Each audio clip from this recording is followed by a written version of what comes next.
Steve and I have been putting together a little project of, well, you know, I mean, you and I have talked about this. We talked about this the last time we were out having drinks together. Just different flight instructing philosophies, some of the things that I think we could do differently, better.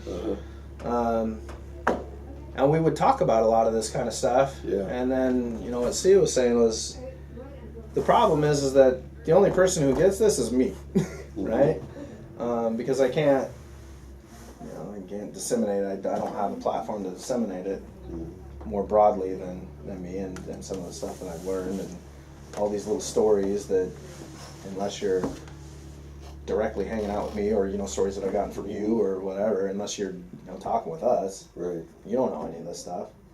So how can we more broadly distribute some of this stuff and talk about, get these things out there so that you don't have to necessarily be tied to me or you or whoever. You know, like one of yours, I said in the email, your story about talking about safety, where, you know, we all know we should be safe, and, you know, we all know we should eat less and exercise more, but when you hear the story that you tell about your friend that was working at an unsafe airline, and they said... He was actually a corporate pilot, flying for the Congolese government. Yeah, and he said, if I don't get out of here, this place is going to kill me. Yeah, and it did. He never got out of there. Yep, never did. Yeah, and he wasn't wrong. Right? Nope. And then when you get that feeling in your gut, it's a good one to pay attention. Begs the question, Marcus, why didn't you just leave then? You know? And there's all sorts of reasons, right? I mean, when you honestly look at it, he probably had a lot of bills to pay. Well, he probably had, you know, I mean, just like everybody. Yeah. Right? Yep. You had family to support, or, you know, bills to pay, or whatever. And this was, why are you eating 10 cookies instead of 2? Right? Because I like the cookies, and they're easy to eat right now.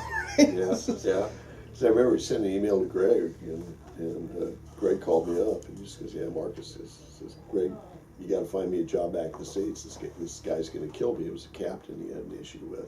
Normally Marcus was a captain, and he was flying FO, because this guy was the guy who got assigned to the Congolese. You know, a lot of bad habits. Yeah. But that this guy had, Marcus couldn't correct him. It's like, okay, man, split, find another job. It's a really tough call to make. It is a tough call to make. It's really obviously, right? Yeah. It cost him his life. Yeah, let's face fact. I mean, you know, most pilots are kind of problem solvers. They're a bit like engineers in that sense, where you're hardwired to solve a problem. Yeah. And it's really hard to tear yourself away and walk away from something and say this is unsolvable, and move. Right. And sometimes you gotta cut bait. And he didn't do it, you know. No. And that's why I use him in my examples, you know, when I do the orientations and stuff. It's like, you guys don't have to fly. It's not required. Right. You know.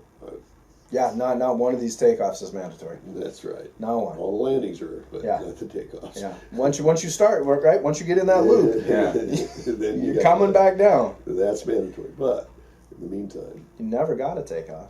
So why are we finding excuses to take off? Or are we, and that's, you know, like I tell you about the pre-flight, you're looking for things that are wrong. And if you don't find something wrong, hallelujah, right? But that should also make you a little bit suspect, I think, you know? And so when we're looking for things that are wrong, rather than looking for things that are right, if I'm looking for everything to be right, that's easy to find. I'll just stop looking at the wrong things, right? Easy to do. Yeah, you see what you expect to see. Right.